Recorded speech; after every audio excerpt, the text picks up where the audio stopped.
following is a production of DallasCowboys.com and the Dallas Cowboys Football Club. How about them Cowboys?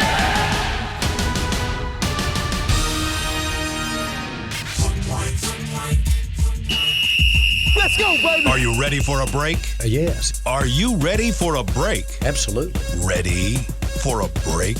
Yeah, and so much for that. It's time for The Break on DallasCowboys.com. We were on the break. With Nick Eatman, David Hellman, Ambar Garcia, and Derek Eagleton.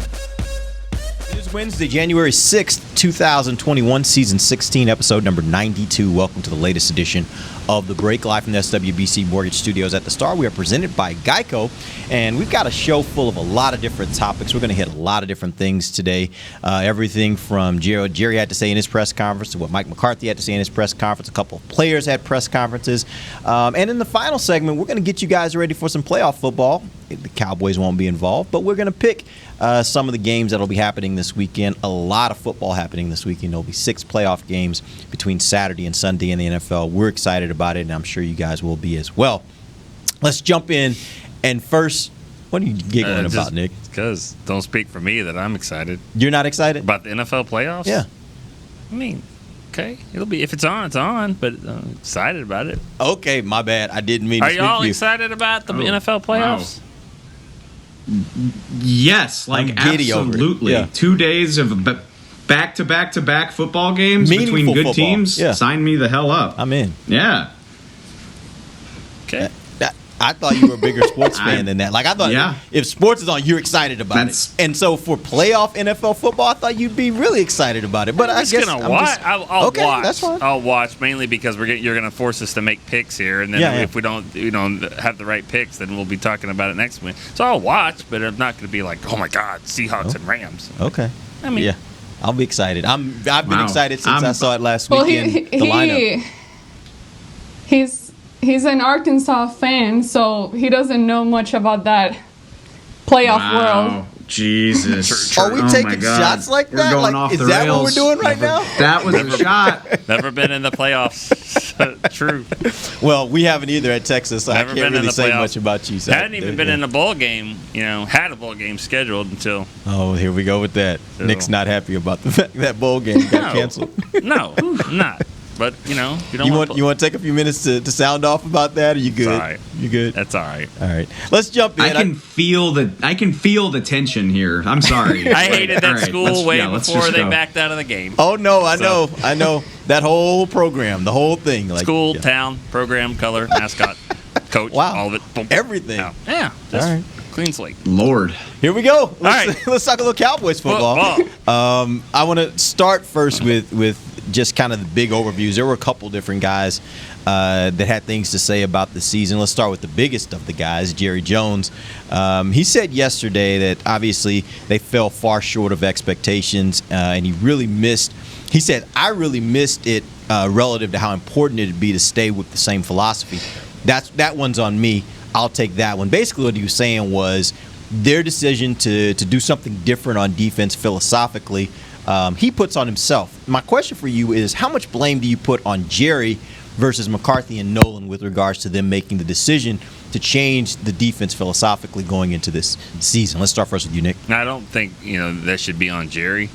I mean, I don't, because, and I don't think Jerry should put it on himself. Is it his job to figure out what the philosophy of the defense is? I mean, I don't think it. I don't think it And by the way, is. there's plenty of other stuff he can take credit for that went wrong. I mean, but that defense needed a change. I mean, I thought that was the whole point of making changes here. Marinelli, I mean, it wasn't like it was great. It was okay, but it needed a change. And so this was a perfect storm. What's the opposite of a perfect storm? I mean, because that's what this was. It just didn't work out. Yeah. It was just.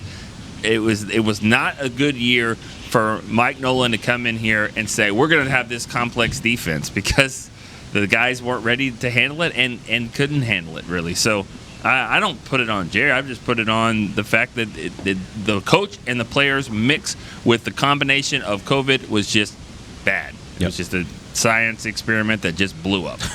Amber. No, I mean, I know that there are a lot of fans that are currently upset for different reasons at Jerry Jones right now, but I wouldn't blame that on him, that specifically. I mean, you hire someone and you pay someone to do that job. That is not his job. That's the coach's job, and that's what they are being paid to do and figure out, and they should know what is right for the team and what to do, especially in a crazy year like 2020. We saw everything that was happening with COVID, how that affected football and the time being in person and all that. So why try to go in and try to change the philosophy? Instead, take that year and just try to limit the changes that you need to do, because that just creates more work in an environment that isn't necessarily fit for that kind of change at the moment. So I definitely don't put that on Jerry at all. Dave. Yeah, and I mean, the buck stops with Jerry Jones, and so every time the Cowboys come up short, he definitely deserves his share of the criticism. And to his credit, I don't know that anybody handles criticism better than Jerry Jones. So, like, I'm not worried about it. But isn't this the classic case of Jerry Jones can't win? Like, if Jerry Jones had forced Mike McCarthy and Mike Nolan to implement the defense that he wants, then it's crazy Jerry always tinkering with the team, can't get out of the way. But, now people are saying, like, oh, he should have known better. He shouldn't have made him change. Like, he doesn't get to win in this scenario, because if he had forced them to do something different, then he would be the meddlesome owner. And since he didn't, he's the absentee owner. Like, you can't have it both ways. Yeah. So he hired football people to make football decisions, and he got out of the way. That's what people want him to do. So, no, I don't put that on him. So let me ask you this. So since as he's talking about this and him talking so much, and this isn't the first time I've heard him talk about the fact that he really feels like the problem this year was trying to do too much on defense, trying to change too much too fast under these circumstances. Do you think that is leading him in his mind to opt to go the route of keeping Mike Nolan, because he thinks that maybe some of these decisions were a little bit, or at least the performance was a little bit out of his control based upon the circumstances of COVID and not being able to really implement the things they want to implement? Let's start with you, Amber. To me, the way I see it is that if we, as viewers, see it from afar, you, as a coach that is up close and very close to the team and everything, and watches film over and over again, you should notice things. So that's my problem. It's like when we get to see it and then they don't really see it, or maybe they do see it but they don't really talk about it to the media. That's my problem. I don't think that, I just don't have the patience for it, and I keep talking about it. I'm trying to be a patient person, and I know that Jerry, he's a very patient guy. He likes giving people the benefit of the doubt, and great on him, because in some cases that really has worked out. But in some other cases, this is just a scenario where me personally, I wouldn't give it another year, just because it just took way too long. There's no reason why we had to wait until the end of December to start seeing some improvement, basic improvement as far as like will and power and like the fight to want to play football on the field and play decent football. So to me, I don't know. I just don't have the patience for it, and they need to make that change. And I don't know if Jerry will make that change or not. Dave. I think I can probably speak for all of us when I say, like, nobody likes to, like, you don't want to put your hand in somebody else's pockets, and, like, nobody likes talking about whether or not somebody should lose their job. Having said that, even though I just sort of defended Jerry and the decision to change the scheme, like, to Amber's point, I just think there's a certain standard that you have to hold an NFL team to regardless of the circumstances. And there's two teams in the playoffs right now with first-year coaching staffs and all the changes that go into that. Cleveland and Washington both managed to put together playoff seasons despite all of that. And, compared to the offense, at least the Dallas defense, like, they didn't face nearly as much hardship. Yeah, there was injury in the secondary. You didn't have Leighton for a decent chunk of the season. You lost Gerald McCoy. That's stuff that happens in any NFL season. And to allow the most points in franchise history. And, the Cowboys are a proud franchise, but they've had some bad seasons, like some really bad seasons. It doesn't sit well with me. And just the depth of the ineptitude is not something that I think any NFL team should ever have to experience. So, they picked it up at times over the second half of the season, but I don't think that's enough for me to have faith that it's worth giving it another go. And to your point, Dave, I actually heard Jerry also mention on that conference call, or on that press conference, that he also felt like this. He pointed out that there were teams that also had first-year head coaches that were in the playoffs. So he's well aware of that, and that's something that at least in that context he was willing to throw out there publicly, that there were other teams that handled this much better than the Cowboys did under the same circumstances. Nick, what are your thoughts there? I'll ask you, Derek. What day is it? Tuesday? Wednesday? Yeah, Wednesday. What month is it? January. See, that's the way you answer a question that you know the answer. But Mike Nolan, the question was asked twice to Jerry Jones. He had long answers. Mm-hmm. Didn't even mention Mike Nolan by name. Went around and round and round and round and round. I think if he was coming back, he got asked twice. Like, wait a second, you didn't answer the first time. What about Mike Nolan? Well, and I'm upset we're not in the playoffs and all that.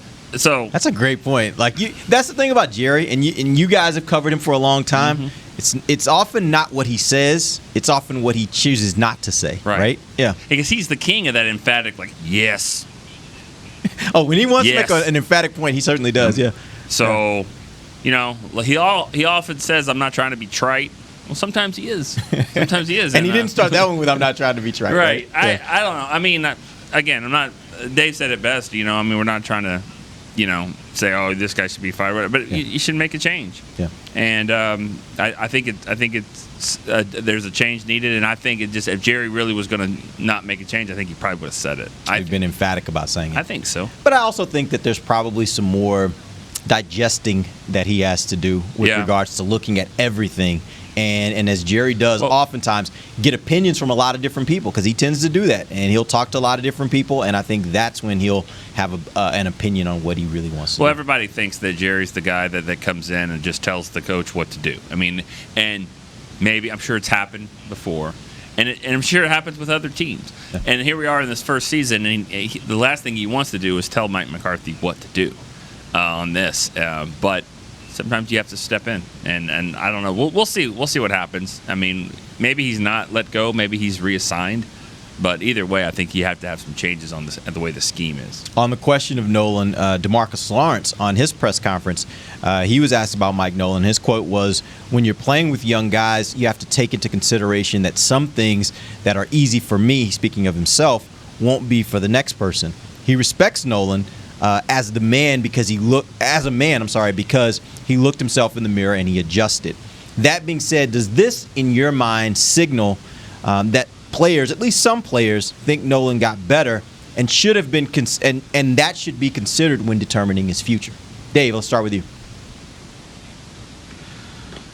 I mean, that's a nice thing for him to say, that he looked in the mirror, but I don't hear that and just think of it as a ringing endorsement. And, DeMarcus Lawrence he's got a pretty strict philosophy, going back to my point.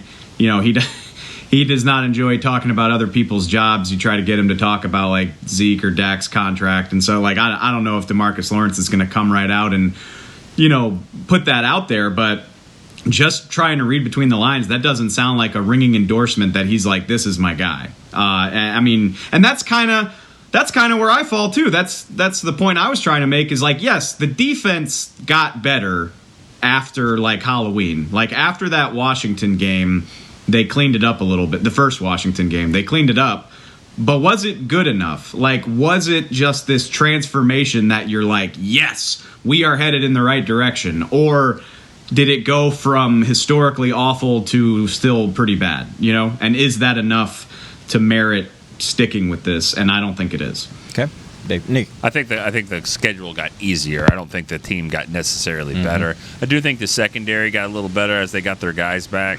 But, they didn't really beat anybody, good. They got, they got those guys to turn the ball over, Mullins and what's the Brandon Allen from Cincinnati. I mean, just quarterbacks that you don't consider to be that good. Kyler Murray didn't turn the ball over on them, and I don't even think Matt Ryan did, even though they won that game. And they played well against Pittsburgh, but when Pittsburgh needed to score, they went and scored and won the game. So I just think that the schedule got easier. I don't know if they got that much better. It's just kind of the way the schedule went down. Amber. No, that's what I was gonna say as well. It's like, are we supposed to get excited about a defense that can beat or play well against the losing team? Like that's not exciting. I want to see them be competitive against better teams, against teams that are not losing teams. So basically, what I'm trying to say, like, absolutely not. I'm not gonna be fooled by what we saw in the second half of the season, towards the end of the season.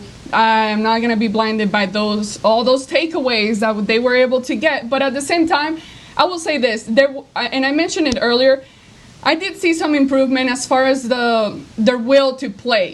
At the beginning of the season, we saw these guys with no drive, no desire. Like, there was, like, the passion missing out there. But then towards the second half, we started seeing that. And I don't know if that was maybe the effect of being criticized so much and, all over social media. I mean, these guys want to say they don't pay attention to the outside noise, but that's very hard to keep away. So I'm sure that did have an effect in the locker room and between these guys. So I don't know how much credit to give Mike Nolan as far as that, but just overall, I don't think that it was enough. All right, we're going to take our first break. When we come back, we're going to talk about Dak Prescott. There were some very interesting things that Jerry Jones and Mike McCarthy had to say about it, including Jerry saying who he thinks now has the leverage in these negotiations. We'll talk about that when we come back. This is DallasCowboys.com radio. There's nothing as unique as our eyes, which is why Essilor pioneers ways to make lenses as unique as you. Verilux for super sharp vision, Essential Blue for protection, and Crizal for freedom from glare. 3 cutting-edge solutions in a single unique lens. So whatever your needs, insist on Essilor. Visit your local Essilor experts and find the perfect lens for you. See more, do more, Essilor. Since 1865, Stetson hats are American-made with pride right here in Texas. And Stetson is proud to be on the field with America's team. Want to show your Texas and team pride too? You can. By purchasing your own Stetson, you can look just like how the flag guys do on field at every home game. Stetson hats, the official crown of all self-respecting Cowboys, and your favorite football team. Get yours today at shop.dallascowboys.com or at stetson.com. I'm Jay Novacek, former tight end for the Dallas Cowboys. Back in the day, I was the guy who always got the tough yards, and that's why I run with John Deere today. In fact, I have a John Deere 3025E tractor that can handle any yard work I need to do, even the tough yards way out back. So if you have 1 acre or 1,000, John Deere has the equipment that's just right for you. Visit a John Deere dealer today and run with us. We are the official tractor provider of your Dallas Cowboys. Dear, it's 1908. Don't you think we should get electricity? And stop using candles to see at night. It's just electricity lights up the room fast. It's more reliable than candles blowing out, and people seem to love it nationwide. Well, candles are... Dear, did you just run into the wall? Nope. May I have a new candle, please? Historically, switching to new technology is a no-brainer. Today, it's AT&T 5G. Fast, reliable, secure, and nationwide. Switch to AT&T 5G. It's not complicated. 5G requires compatible plan. May not be in your area. See att.com/5G for you for details. Back to the break. Your chance to tour AT&T Stadium, the home of the Dallas Cowboys. You can run on the field, see the locker rooms, and so much more. Tours are available daily. For details, visit attstadium.com/tours. That's AT&T Stadium where the tours are. I don't think they're available at the Star.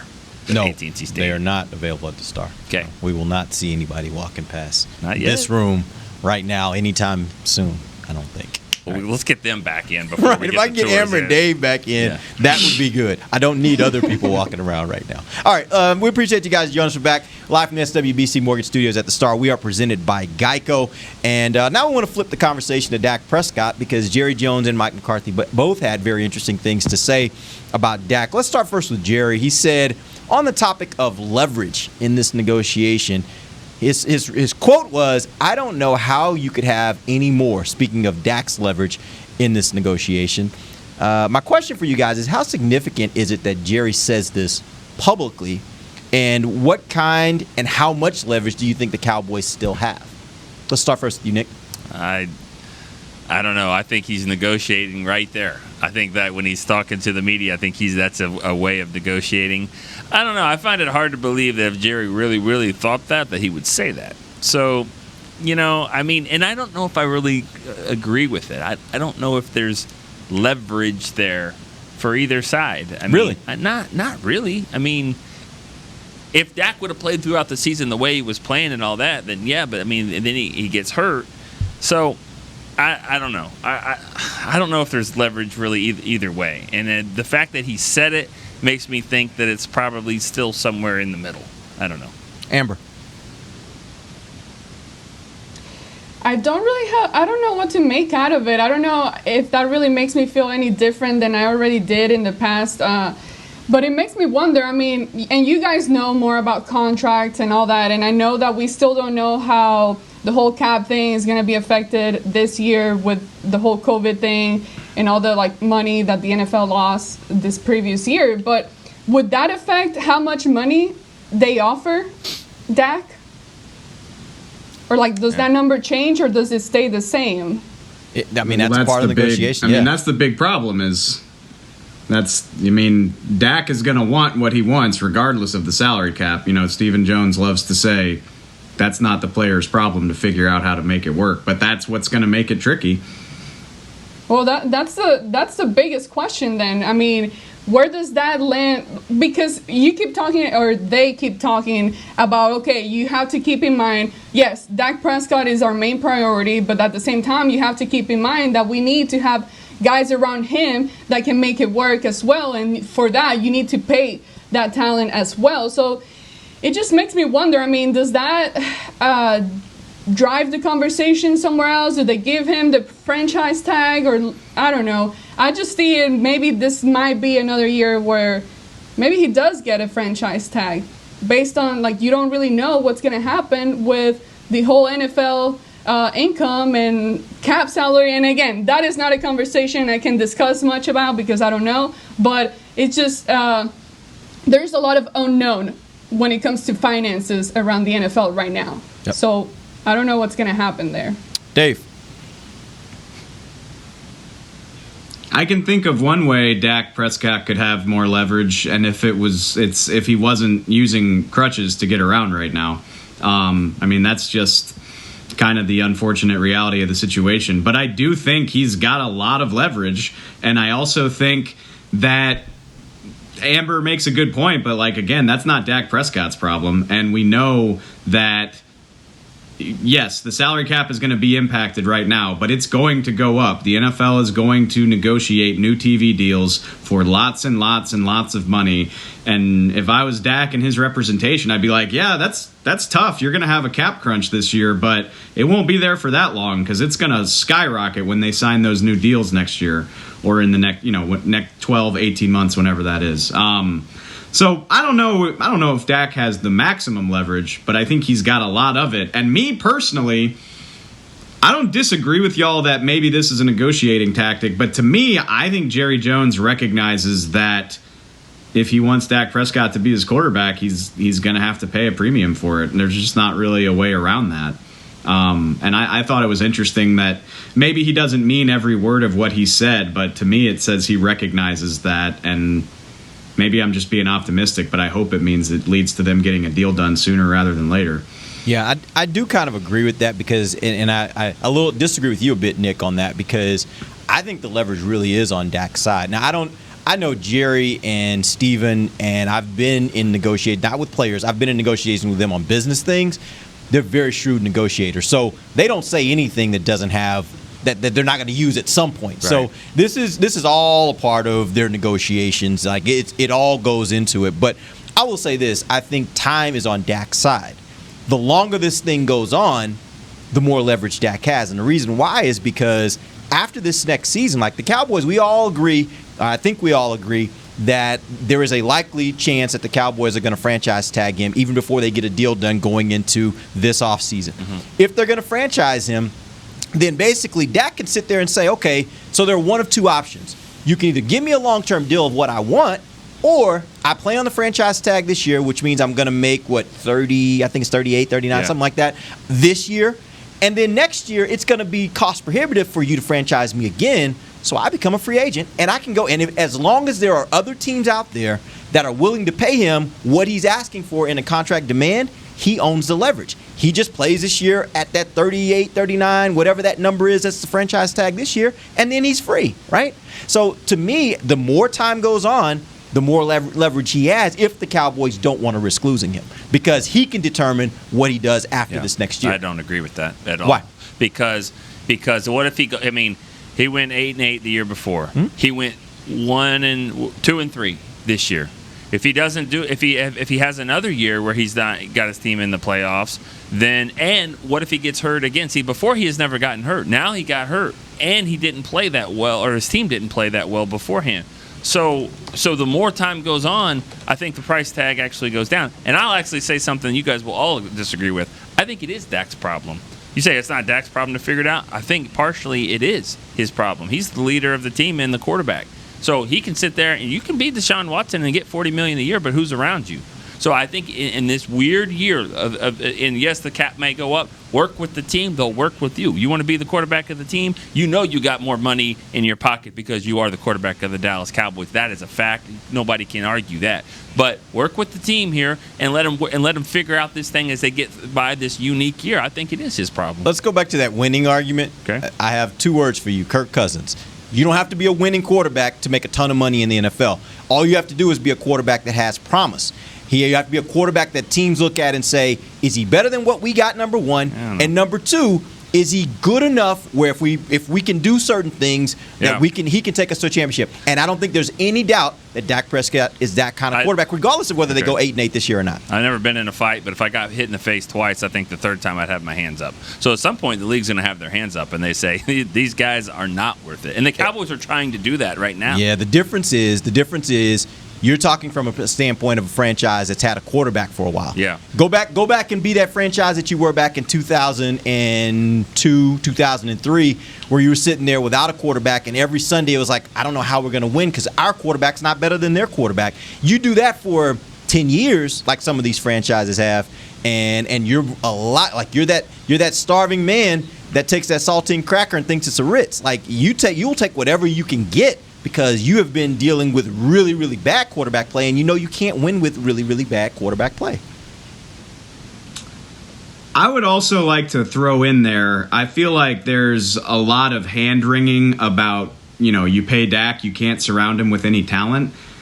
How? The talent's all already here. The tackles got hurt this year. That's bad luck, but they're great players that are under contract. The running back is under contract. 2 of the 3 receivers are under contract for the foreseeable future. You've got an all-pro defensive end. Yeah, the defense needs a lot of work. That's what you have draft picks for. And oh, by the way, when they were paying Dak $400,000 a year, they weren't bringing in all this crazy talent. They were just re-signing their own guys. You had the cheap quarterback play, and you didn't do anything with that cap space while you could. So where is all this concern about not adding talent? The cornerstone pieces that you need to be successful are here, and you use the draft to fill in the rest. But Dave, are you kind of talking out of both sides of your mouth a little bit there? Because if you're saying they already got the talent here, then that means they did take advantage of those years to bring all that talent in. They couldn't have built all the talent you're saying they have right now if they didn't take advantage of those years to get the talent, right? No, they use their cap space. Well, they use some of their cap space to retain the guys that they had. But that's still built. This is not a team. If they have talent now, they still built it. This is not a team that's been cap strapped in the last 5 years, though. They have had money that they could have spent to make the team better in other ways, and they didn't do it. And that's an organizational philosophy. They don't want to be big spenders in free agency, and that's okay. But to act like, people are like, oh my God, if we didn't pay Dak, we'd be able to get all these guys. They're not going to do that. They haven't in almost a decade. But you said they weren't cap strapped. That's because their quarterback was making making about $1 million. Well, now he's going to make. He made $31 million this year, and they weren't, they weren't a deep football team. They didn't have a lot of depth, and they got a lot of injuries and stuff like that. But I don't know. $31 million. Now he's going to make $40. That's a $9 million difference. Do you know anyone that makes $9 million? I know a few people on the other side of the building that make $9 million. I don't know anybody on this show that makes $9 million. How about the other side of the ball? Nobody. So you're saying you could solve one problem by getting rid of another? It's about $9 million. I can think. Yeah. Well, I'm following you. We're going to get to that in a second because I actually do have a quote from someone on the other side of the ball, and he's going to tell you what he thinks about that idea of whether you should keep him around or not. We're going to take our final break. We'll come back. We'll hear from Mr. Jalen Smith, and we'll do when we come right back. This is DallasCowboys.com radio. We're back with a tasty treat that's sweeping airwaves and taste buds. It's new Dr. Pepper and Cream Soda. Let's take a listen. Dr. Pepper and Cream Soda's here. A new combo that's music to my ears, okay. Let's play. Cream Soda and Dr. Pepper time. Pour it in a glass of ice. Music to my ears and mouth. New Dr. Pepper and Cream Soda. A delicious duet. There's nothing as unique as our eyes, which is why Essilor pioneers ways to make lenses as unique as you. Verilux for super sharp vision, Essential Blue for protection, and Crizal for freedom from glare. 3 cutting-edge solutions in a single unique lens. So whatever your needs, insist on Essilor. Visit your local Essilor experts and find the perfect lens for you. See more, do more, Essilor. The Cowboys way, where 16 Hall of Famers and 5 championships shows us what success looks like. Where turkey is always the second best part of Thanksgiving Day. Where we are all defined by one single thing, the star. Where we as fans know it's our job to keep the tradition going. Bank of America is proud to be the official bank of the Dallas Cowboys and to support the quest of living life the Cowboys way. Copyright 2020, Bank of America Corporation. Dear, it's 1908. Don't you think we should get electricity? And stop using candles to see at night. It's just electricity lights up the room fast. It's more reliable than candles blowing out, and people seem to love it nationwide. Well, candles are... Dear, did you just run into the wall? Nope. May I have a new candle, please? Historically, switching to new technology is a no-brainer. Today, it's AT&T 5G. Fast, reliable, secure, and nationwide. Switch to AT&T 5G. It's not complicated. 5G requires compatible plan. May not be in your area. See att.com/5G for you for details. Back to the break. If you're looking for something to change up your dinner routine, and it'll help if you live in the Frisco area because you can support Frisco businesses by choosing one of 30 restaurants at the Star District. For information on delivery, takeout, curbside pickup, and dine-in options, visit thestardistrict.com. All right, welcome back to the final segment of the break. We're going to go a full 30 minutes here with no commercial breaks. We got some things we still got to finish talking about from the what?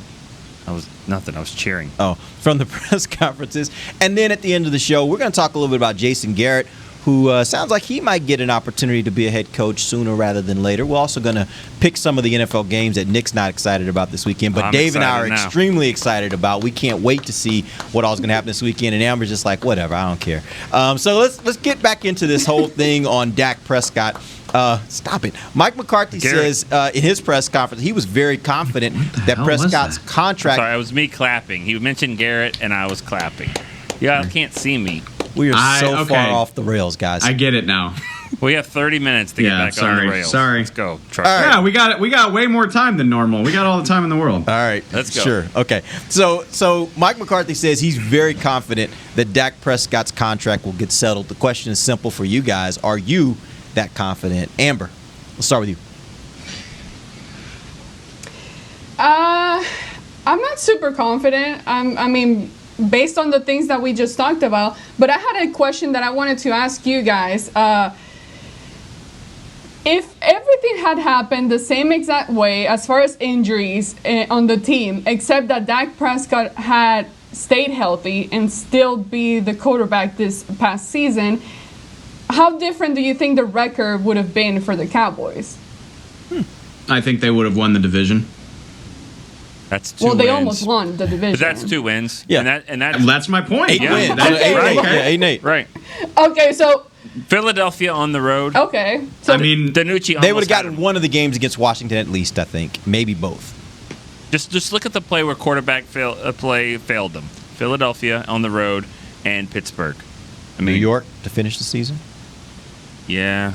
That wasn't a good day for Andy Dalton. No, it wasn't. And he started playing like Dak at the end, like running and doing those kind of things. But that wasn't a good day. Struggling. Yeah. 3 to 4 more wins. So I can think of 4 games. Yeah. So I guess my question leads to, okay, and don't get me wrong, like I absolutely love Dak Prescott, and I think he is trending upwards despite the injury. I think that he's a really good quarterback, or getting there. But do they really need to pay someone like Dak, or can they, if they get all these other guys healthy, fix their defensive issues, can they just get by or make it, not really miss much with and I know Dave is hating this question already, but it's the truth. I mean, you got to look at it that way as well. Go look at the playoffs, look at the quarterbacks that are in the playoffs, and then look at the quarterbacks that are in the playoffs by next weekend, and then you answer that question. Can you get by with just average to less than average quarterback? I don't think you can. If your goals are to be a playoff contender, a Super Bowl contender, you just look at the playoffs. You can go back and look at the last 10 years of playoffs, and you tell me how many times you see a team with that kind of quarterback deep in the playoffs. Unless you've got a transcendent defense, and we definitely don't have a transcendent defense unless you're looking at it from the other side. We're far from that. Right. That goes that kind of ties into the point that I was trying to make in the previous segment, and it's very fair. I mean, the Cowboys have spent money to keep their own players here, but again, to win the Super Bowl, you either need a transcendent quarterback or you need a roster that has no deficiencies whatsoever, and like a great coach. San Francisco last year is a perfect example. Jimmy G's not this amazing. Were great everywhere else. How did they build that team? They did a little bit of everything. They had top 5 draft picks. They spent big money in free agency to bring in guys like Quan Alexander and Richard Sherman. And have the Cowboys ever been that team? Do they want to be that team? So, and for that matter, people love to hate Jerry Jones for being this bad general manager who doesn't evaluate talent the right way.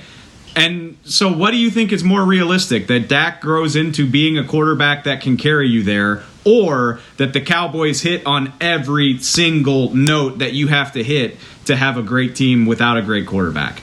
I'll take my chances with the great quarterback. And I legitimately think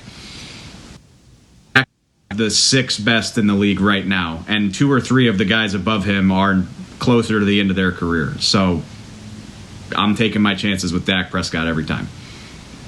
I agree with your premise, Dave. I don't know if I agree with how it played out with San Francisco, though. I think that San Francisco did what they did last year primarily on the strength of their front 7 and even more primarily on the strength of their front 4.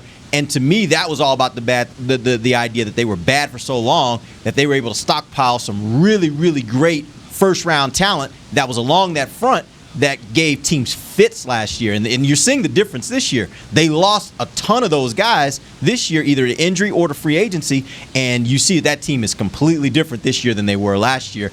And so that goes back to my original point, though, that I was getting to when Amber asked the question. You have to have a defense that's just so much better. And that defense, as good as it was last year, still wasn't good enough to put it on Mahomes, who is a better quarterback, a transcendent quarterback in the Super Bowl. So you're going to have either a transcendent defense, I'm talking a really, really great defense, or you're going to have a quarterback that can outscore the opponent. And I don't think there's an in-between. I really don't. If you look at the history of the Super Bowl, there's not really an in-between. No, the in-between is a team that sits there at 8-8. 7-9. There you go. That's what this team is, because and it'll creep up to maybe a 13-3 season every once in a while, but they don't get to the Super Bowl. And I don't want to go down this road, but the problem is it's just that I don't think this team is close to having that badass defense at all. They're just bad, really. They don't have the other part yet. Or they have the second part, and they don't have the first part. They're either bad or they're ass, but they're not the same. They're not together. I don't know. Didn't mean to go there, but I feel a column coming. No. I feel a bleep out on the on-demand version. No, I just feel like they're not a badass defense, and I don't know if Dak is that elite quarterback that's going to just carry this team. I don't think he's good enough for that, and it's not a shot against Dak. I don't think he's good enough to lug this this bad team around. But do you think that that's also because he hasn't gotten to that point yet? Because I believe that if you look at how his trajectory has been, again, and I say this all the time, and now it's starting to sound almost like it's a cliche. Yeah. But it is very Russell Wilson-like. Right, but which stat, though, are you looking at? Are you looking at his stats, or are you looking at his wins? I'm looking at his play. I'm looking at how he plays. I'm looking at this year, the games he played this year, that offense was on their trajectory was on a level where they were heading toward, like, one of the best offenses in the league. And that's in a league with those other quarterbacks that we're talking about. The difference was they couldn't hold on to the freaking ball, and that was not on Dak. That was on a bunch of other guys who couldn't hold on to the ball. Here's a stat that helps Dak. I think when he started 5 games, and Dalton started 9 games. Dalton played 3 playoff teams, and so did Dak. That they lost to those games. But I mean, and I actually can't think of the third I can't think of the third playoff team that Dalton played. But who are you thinking about? Washington. The Steelers, Baltimore. No, he didn't play Steelers, but he played Baltimore. 2 Washington and Baltimore. That's what it was. 2 Washington and Baltimore, and Dak played the Browns, the Rams, and the Seahawks, and a lot more competitive games over there. Anyways, that just kind of goes to show that they were 1-4, 2-3. But they played much better teams, and they were in the games a little bit more. But those games they lost, was it Dak's fault? I don't think Dak was the primary blame as to why they lost those games. I think the defense failed them, and I think they turned the ball over too much. And that was not on Dak, in my opinion. Well, it goes back to that NFC playoff game against the Packers. He brought him back. Yeah. But there's a reason why they're down 24 points. There's a reason why Cleveland was up. It's not just everybody else, not just the defense. Well, There's a reason why was it not the turnovers, though? Well, some of it's on Dak. I mean, you have to put some of it on Dak. You have to. Like they didn't just lose every game for everybody else. Like that, Dak could play a little bit better in those games, and I mean, his stats were great. But I'm just saying it wasn't just Dak. Yeah, I get that. I'm saying though, if you look at Dak and how he played this year, I think in those games that he lost, where he started, I don't think the primary reason they lost was him. I think he's way down the pecking list if you want to talk about if this went right, that game changes. If this went right, that game changes. I think Dak's way down that list. I think you can get to a lot of other players before you can get to Dak on that one. So my point is, I just think his trajectory is pointing up, and I think if you keep rolling with him, within another year or two, I do think this offense can be completely and totally, Dak will be the best thing that you do. They were on the road to that this year. I think Dak, by next year, the year after that, I think Dak will be the very best thing this offense does. Maybe the best thing this team does. It's not always. Also, good what's the alternative? What's the alternative? What are you doing if you don't want Dak? You want to start over and build that defense that Nick has been talking about? No, you take one of those guys that are going to be available from that have been. Hey, good. I still was left wanting to see Garrett Gilbert. Oh my God, I'm gonna lose my mind. I'm gonna lose it. We jumped. I mean, if you want to draft a guy, that's you have to draft him. If you want to draft a guy, that's fine. That's totally fine. I mean, the track record over the last 6 years is not great. For every Pat Mahomes and Josh Allen, there's a lot of Blake Bortles, Jared Goff, Carson Wentz. A lot of that. So it ain't a sure thing by any stretch of the imagination. Are you saying you don't think that Dak is capable of taking a team to the Super Bowl? Because if you got a quarterback in the building that you think is capable of taking a team to the Super Bowl, you definitely aren't going back to the well. If you got a guy that you think is ascending in the direction where he will be able to take a team to the Super Bowl, again, you're not going back to the well. You're sticking with what you got. Are you saying you don't think that that's the case with Dak Prescott? I mean, not really. Not with the talent that there is. I don't think he's. No, I don't. I haven't seen it yet. I mean, and of course, because they haven't made it to the Super Bowl, I get it. They've been close, but I'm just saying, the talent around him. I think he does need the talent, and the problem is that you're going to pay him $40 million a year. It's hard to get those guys around him. So it's okay though. I mean, there's 27, 28 teams that aren't good enough to go to the Super Bowl. You just said he'd be the best thing they do. Romo was the best thing the Cowboys did. It wasn't good enough. Stafford is the best thing the Lions have had for years. It wasn't good enough. Mm-hmm. Some teams, it's just not good enough. But that's okay. That doesn't mean you can't catch lightning in a bottle, get to the playoffs, get hot, get rolling, get in there. The best team doesn't always go to the Super Bowl. So I mean, I think Right, and that's my point, they can compete. I mean, let me just say this. I think he's good enough to get this team to compete past the first round of the playoffs. You get to that point, anything can happen. That's my question. Too. Yes, that's my question. That's why we're on the same team. Right, that's my question. Because honestly, I think if you feel like he is that caliber quarterback, you don't go back to the well. You don't go back to the well hoping that, by the way, unless you're getting the top pick in the draft, and that's even somewhat of a gamble. But everybody else, like, you are really taking a 50-50 proposition on this thing. Why would you go back to the well when you feel like you already got a guy who can get you at least to that point? I'm not going back to the well. To answer her question, I'm not going back to the well. I'm going to sign Dak, and we're going to try to make this thing work. But it's going to be tough. It's going to be tough. But it's tough for all those teams. See what happens when it's a tough league. It's a tough league. Yeah. That's why go back and look at what Mahomes did. Mahomes gave it's a friendly deal, even though it's $50 million a year. It's a friendly deal. Yeah. He worked with them a little bit. That's the difference. Dak's already looking at the next contract, and I think that's where some of the issues have been. So let me complicate this a little bit more. And ask you guys from the standpoint of Mike McCarthy said that Dak's ankle rehab is right on course. My question for you guys is, how much are you concerned about Dak's return from this brutal injury after seeing the decline of Carson Wentz, who, before his injury, Carson Wentz was, in my opinion, on his way to being one of the very best quarterbacks in the league. He has not played to that level since that injury, and I don't know if the injury is the reason why, but he certainly hasn't gotten back to that level. Does that give you any reason to be concerned with Dak coming off this type of horrific injury? Let's start with you, Dave. I'm very, very concerned, and I feel guilty saying that because obviously I'm the Dak Homer fan club president, and that's fine. But people lie about injuries; they have every reason to. You don't want to admit that type of stuff. And they spent the whole summer saying Lyle was.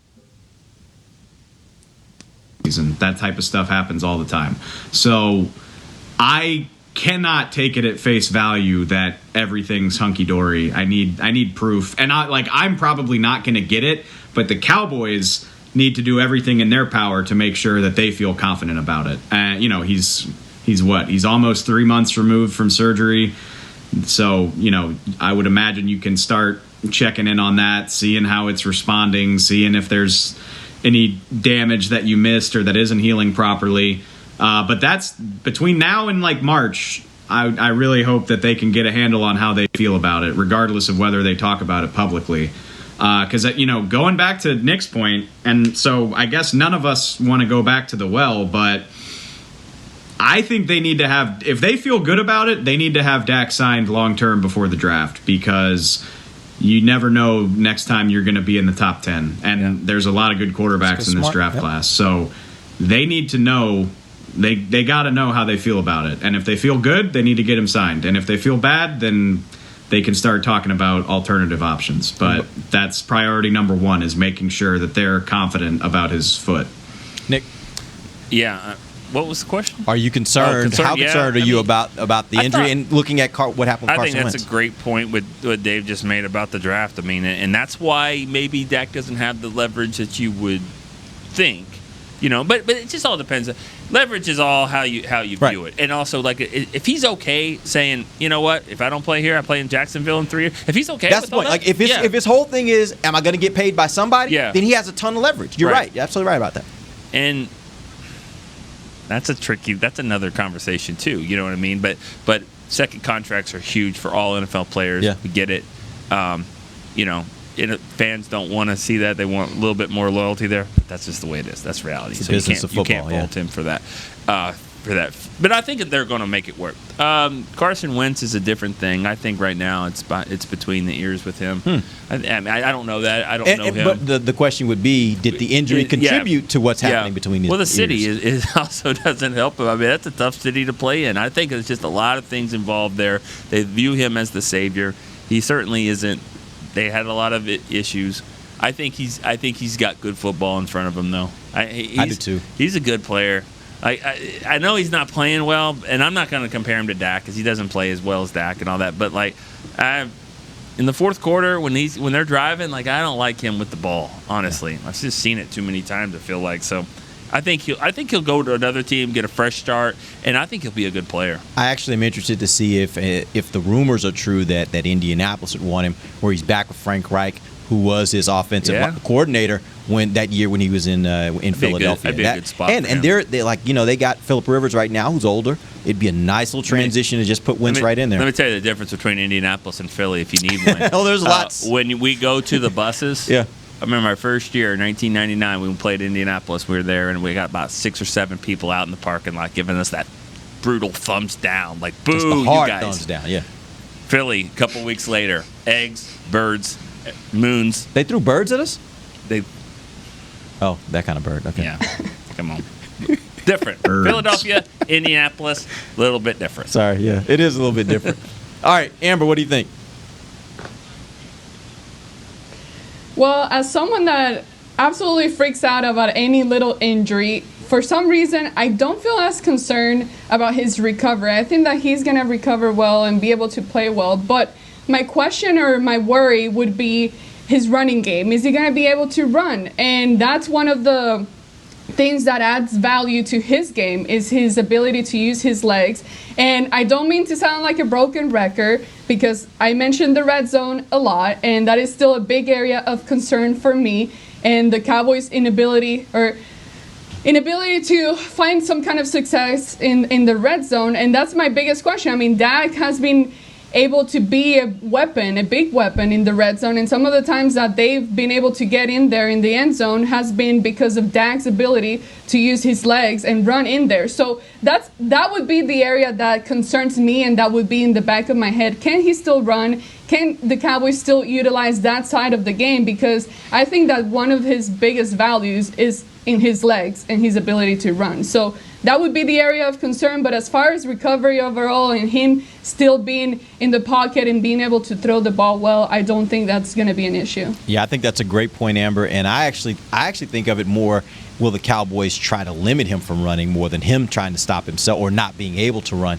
We heard Jerry talk several times after the injury about just how much danger you put a quarterback in when you use them in that way. I really do wonder if they're going to try to take a step back with how much they decide to use him. And I think that is such a critical part of his game. If you take it away from his game, I don't think he's the same quarterback. So I think they're going to have to keep it in while trying to be smart with him and maybe teaching him how to slide a little bit more and know when the ride's over, but rather than taking some of the hits that he takes. Yeah, there's no doubt, though, the team is better when he runs the ball more. No doubt. And I think she's right. I mean, I think the red zone, that's the biggest difference. I mean, Dalton did okay at times. I mean, he was what you thought he would be come in there. If he had the offensive tackles, I think they would have been better. Zach Martin, he would have been a little bit better. But I think during the red zone issues, I mean, that's where Dak's value is really enhanced. So I hope he's still that guy that still will run and not even think about it. And I think he will be. I think he'll be that guy. All right, let's go to we already know he's.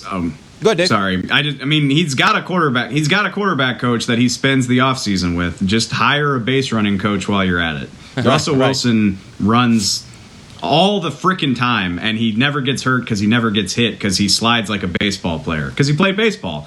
So you can learn that stuff. Just go spend, once you're able to move around, go spend the offseason with a base running coach. I thought you were going to say something else. He said he slides like a baseball player. I thought it was. No,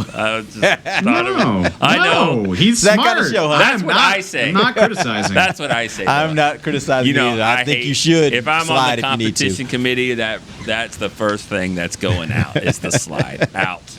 All right, let's flip over to the NFL. Let's talk about Jason Garrett.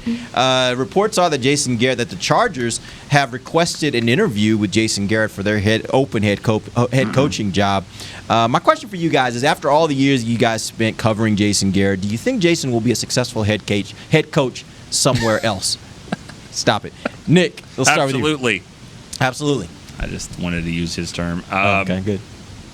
He's Jason Garrett is a good football coach, and he has been for a long time. And I think that he will do a good job there. I think he'll have a quarterback. It's good. If that's the route for them, yeah, I think that would be good. Is he going to excite the fan base? No, but do they have fans? Yes, they have fans. I mean, not a lot, not a ton, not very many. They got some fans. All right, they don't own their city. They pissed off another city. I'm just saying they don't own the state. There's not a ton of Charger fans in the world, whatever. But there's some. Doesn't matter. He's an efficient, prepared coach. He'll do a good job with a young quarterback. He's done well with Romo when he was the offensive coordinator in Romo's early years. He did well with Dak. I think you could say he did well with Daniel Jones, but, I mean, there's injuries and stuff there and different issues. I think he'll do well with the quarterback if he's there. I think it'd be a good move. Yep. All right, Amber. You know what? I think that he will be able to find some kind of different success. Obviously, you got to have good players and all that, but just as a head coach overall, I think that him becoming an offensive coordinator over there in New York kind of helped him take a step back and kind of self-review and evaluate himself. Honestly, I was very impressed with what he did in that first encounter with the Cowboys this year. The first game we played against them, it impressed me because he did some things that were unusual that we didn't see the Cowboys. And I know his role was different, but at the same time, there were things that were creative. There were plays that were not something that you would predict from Jason Garrett. So I feel that he has been able to get out of his comfort zone a little bit and just kind of be more with up to date, up to time, like what's happening currently now in the NFL. So I think that helped him take a step forward. And if he does get a head coach job, I believe that he would do better than what he's done here in the past. All right, Dave. I do think, Jason Garrett he's not awful, obviously. He was here for a decade. They made the playoffs regularly, and they were always relevant. Like, they only had one legitimately awful season during the time that he was here. But I think the Chargers could do better in terms of making an inspired hire, especially because if I was going to hire Jason Garrett, I would do it if I was a team that needed a total culture revamp, doesn't know how to win, doesn't know how to be successful, doesn't know how to be professional. The Browns before they got Baker when they were 1-35. I would hire Jason Garrett to turn a franchise like that around. I don't think the Chargers need that. They were 12-4 2 years ago. They've got really good veteran players on that team. Joey Bosa. I don't know what Melvin Ingram's contract status is, but he's a hell of a player. Derwin James, Keenan Allen, and then Justin Herbert's probably going to win Rookie of the Year. He's a badass. I don't know. Jason Garrett would bum me out if I was a Chargers fan because he's just going to come in and he's an old school guy. You're probably not going to get the bells and whistles that you want for a hotshot young quarterback. I'm trying to hire a young, energetic guy who can be the Sean Payton to my Drew Brees for the next 15 years. That's ideally who I would try to hire. So I think, sure, Kellen Moore is a great example of what I'm talking about. It's not going to be him, but right. Jason Garrett will maybe get another shot in the NFL, and I think he could do well with it, but that would bum me out if I was a Chargers fan, to be honest. Yeah, I'm actually kind of with you on that, Dave. I actually was thinking a franchise like Detroit right now, I think would be the kind. If I were Detroit, I would be looking at somebody like Jason Garrett, somebody I wanted to bring in. I got a team that doesn't really know who they are right now or what they're doing. Their quarterback probably is going to be gone, a quarterback that's been there forever. So you kind of have to rebuild things, and I think that's where Jason would be at his best in a situation where you kind of take rubbles and you kind of just start creating this base and this building block. Now, he may not ever get you to the promised land, but he can at least establish something for you that then you're ready to go get another coach that maybe can get you there. And by the way, there's still the possibility that he actually may end up being a kind of coach that could get you to the promised land. He just couldn't do it here. I think he's a good enough coach where if the pieces all align, I do think he could possibly do it. But I agree with you, Dave. I think it's a different kind of situation where I think he flourishes best. All right, real quick before the end of the show, I'm going to round table, and we're going to pick all the games that are going to happen this weekend. There are 6 of them. Nick's not excited. Amber's not excited. But me and Dave, we are over the moon excited. So let's go. We're going to pick all 6 of these games. No, I'm neutral. Okay, my bad. You're neutral. Nick's on the other side, and me and Dave are sitting over here just excited. So we're going to pick all 6 games. I bet I watched more games than her this weekend. I'm betting so, but that's also why I thought. That's also why I was saying you were excited, but you're not excited. Hey, there's a lot of things that are on my TV I don't get excited about, but they're on the TV. So that's what happens. Okay? That's also you got like a wife. Well, I'm just kids saying, and you just will so, watch it, you know. and it'll be good. Let's go. Let's All right, here we go. excited. We're gonna go around. We don't have to give scores as we do at the Cowboy game. We're just gonna pick winners. Indianapolis versus Buffalo. Let's start with Nick. Buffalo. Amber. Buffalo. All right, Dave. I'll be supremely disappointed in Buffalo if they don't make the AFC title game. So I think they kick the Colts' butts, honestly. Yep. I agree with all you guys. Buffalo wins That's this gonna game. be a fun one. That's gonna be a fun one to watch. It will, because Indianapolis is, in my opinion, one of the most underrated teams that are in the playoffs. So I think it's going to be interesting. It'll be a physical football game. It absolutely will Colts be a and physical Bills. There's two teams that really hit. No doubt about it. No doubt about it. All right, Los Angeles Rams versus Seattle Seahawks. Nick. Don't know the status of the quarterback. Sounds like he's not playing this weekend, from what I heard last. Dave, Okay. have you heard about that? The Rams. Then I'm gonna go Russ then, because Not off the top of my head, unfortunately. I'm sorry. It'll be a tough game. I was thinking maybe go with that upset, but I'll go with Russ. I mean, Russ. Well, I say at home, but whatever. I mean, it's I've been there. It's very. It's not quiet really right home, now. but yeah. But I'll go with Russ. Okay, Amber. Seahawks. You can't pick against Russell unless they're playing against the Cowboys, so I'm gonna go with Seattle. Dave. You know, like, I joke about a lot how Nick hates Matt Stafford, and that's how I feel about Jared Goff. Like, I don't care that he's been to a Super Bowl. I don't, like, whatever. I don't think he's that good. And he might not even play, so I can't. Yeah, I'm not picking against Seattle. You know, the interesting thing here, I actually had a lot of thought about this game because I think this is the kind of game with the coach that they have. I actually think he could probably take a backup quarterback. Because, again, I agree with you, Dave. I'm not a big Goff fan. Like, I think Goff is okay. I don't think he's great. I think this year they've done a lot of what they've done defensively, and that defense is still going to be intact. So I really went back and forth on this, but at the end of the day, I still had to go back and say he's still got to go and beat Russell Wilson, and I don't think they beat Russell Wilson, so I think Seattle gets the win here. All right, Tampa Bay versus Washington. Nick. Washington. No doubt. Okay. I really Are do. you being serious No, here? dead serious. Washington. Okay. I think the teams that give him Tom Brady the problems are the ones that really get up in his face and give him. That's a great point. And I just think that Washington will win the game. I mean, I'm sorry, Tampa. I know they've won a Super Bowl in the past, and Tom Brady. I just feel like the teams that sneak in like this, the 7-9, the 8-8 team that shouldn't be there, they shouldn't be. They win. I've seen it happen a couple of times. I think I'm going to go Washington. All right, Amber.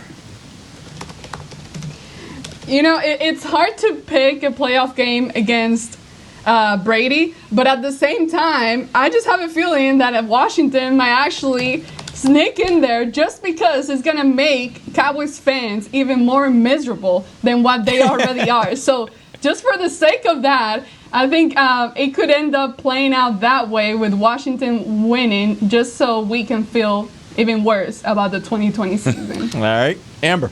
I'm sorry, Dave. Wow. Hey, I need to shave, I guess. Okay, AG, first of all, they're different matchups. Like, Dallas doesn't have the pass rush to mess with Brady. I mean, I think Brady would have carved the Cowboys up. But I agree with y'all. I feel silly that all three of us think that. But Brady turns into a pumpkin when he's got pressure in his face. That front is disgusting. It's going to be like near freezing on Saturday night in Landover. I think Washington's going to win too. Wow. That's the crazy thing is I came into the show thinking I was going to go Tampa Bay, and then Nick made that point, and I was like, that's an excellent point. It's so true. Like, that is who Brady is. And by the way, that's how this year that same thing has played out. Early in the season, when they had their struggles this year, it's been when Brady was getting pressured. Before you make this pick, Dave has made it clear all year. He's like, the whole table shouldn't be picking them. So the whole table should not be picking against Tom Brady here. I know. Right. It makes no sense whatsoever. Sneak a W on all of us here and take this. Okay. All right. Yeah, you talk. The Bucks are going to win 42-10 now that we've said this. I'm going to go with the Bucks. You guys went with Washington. I'll go with the Bucks. All right. Baltimore, Tennessee. Nick. Oh God, Baltimore. I guess. Okay. Superman. He goes to the locker room, number 2s, comes back, wins the game. He's the man.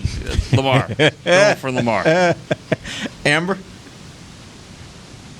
I actually wrote down the Ravens as well. I don't know. Honestly, there's no reasoning behind it. I just see them, I don't know, their little logo and their little beak and thing, just like, for some reason, it just calls my attention and it intimidates me a little bit more than the other team. So I'm gonna go with the Ravens for absolutely no reason. Before Dave steals before he steals my point, the reason why is I think that they have a strong enough defense that will limit Big Boy in Tennessee. I mean, he can go off, but I think Baltimore's team can be a defense that can kind of control him. Dave. I think this is the matchup of the weekend, honestly. I think it's going to be a hell of a lot of fun. The Ravens have rushed for 1,100 yards in the last month of the season. You know, they went for 300 against the Cowboys. They've been running over everybody. Tennessee is quietly not very good against the run. I think people think that they are because they're physical and Mike Vrabel, but they're kind of leaky against the run. So give me the Ravens offense against Derrick Henry trying to do it all himself. All right, I think we all agree on that. I'm also on the train of Baltimore. I think they get the win this weekend. Chicago versus New Orleans. New Orleans. Amber? Just easy. Yep. All right, Same. Dave? Okay, this is... I don't have the guts to pick Chicago because it's in the Superdome. It's indoors. But, you know, the spread is 10. Everybody just assumes the Saints are going to roll. This game went to overtime in the regular season. Drew Brees is not the Drew Brees of years past. Like, he doesn't throw the ball as well as he used to. This offense has had stretches where it's very stop and start. I think this is going to be a dogfight. Like, I'm going to pick the Saints to win, but I feel like people are writing off Chicago. Like, Chicago's played pretty well over the last month, and they've got a nasty defense that's going to get in Brees' face.